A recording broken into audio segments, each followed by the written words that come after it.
My name is Brenda Jerome, and I was born in Aklavik, and I live in Inuvik now and have lived there for quite a few years, and I had breast cancer on my right side.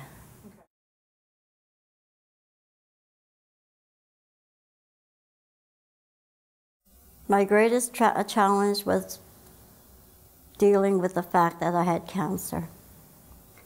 And then accepting the fact that I did have it, then determining that I wasn't going to lay down and die just because I had it. When I was diagnosed with cancer in my right breast, by finding that out at the time that I did, it gave me an option to make a choice as to whether I was going to live or die, or how long I would be able to live before I died. I had to make my mind up about very fastly as to how I was going to deal with it. You know, and whether I was going to deal with it head on or try to run away from it or try to hide it. You know, those are the things that you think about, I think, are the options that you do have, and my option was to go head on, you know. I strongly believe, and I think people really should believe, that there is living and then there's dying, and every one of us is going to die. And when you find out something bad is happening to you, you don't just sit back and wait for you to die.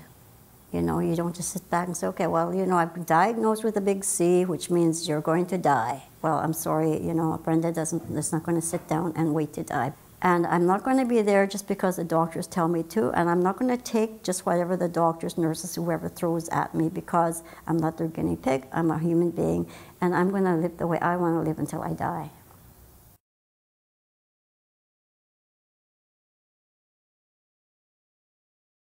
What bothers me a lot is that just because I'm who I am, which is a very strong, very opinionated and very talkative person, doesn't give me the rights to have better treatment than the people who don't have my characteristics. That really bothers me. In order to get what you need, you have to be an advocate, and not everybody can be an advocate for themselves. You know, and that's what you need to be that, and you need to, and if you can't be that, then you need to find somebody that can help you do that. Because I worked up until, you know, until I started chemo, which I had my biopsy done in the end, or I had my breast removed at the end of December, and I worked until March before I started chemo, and they wanted me to start chemo sooner, but I kept saying, no, I'm in control of this. I have to be in control of this. I have to make that decision, and you have to listen to me.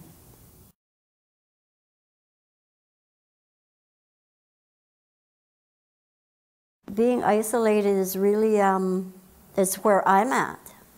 And when I see people, I guess people on the street, and they know me and they care about me, when I first found out that I had cancer, they'd walk away from me. So my way of dealing it was, I'd go up to them and say, hi, what's going on?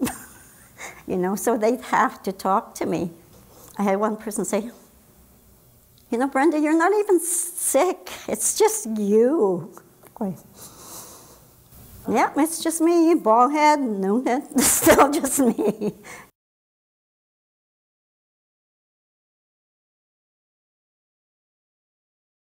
I don't believe that life should always be a struggle. I mean, there's going to be times when you need to, but you need to have something and find something, whether it's inside of you, beside you, around you, or a friend, or a pension, or something to pull you through it.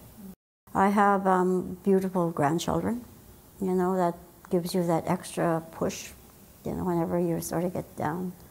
I have a crazy husband.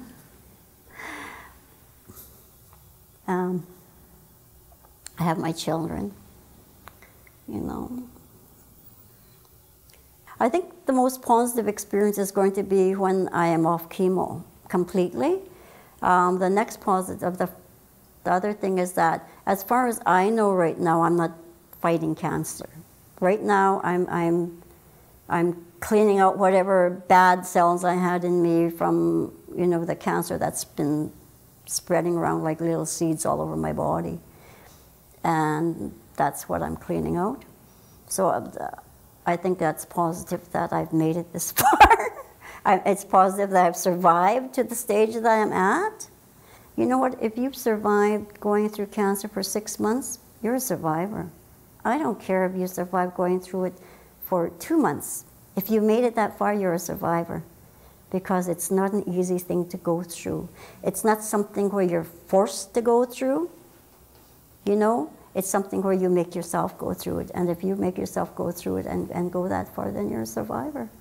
And to me, that's very important. That people realize, too, that it's not just, you know, it's not just people who complete it and then are cancer-free and going on their life. You know, it's people who made it even part way there, who's lived an extra, you know, length of time because they fought to live that time. That's made them survivors.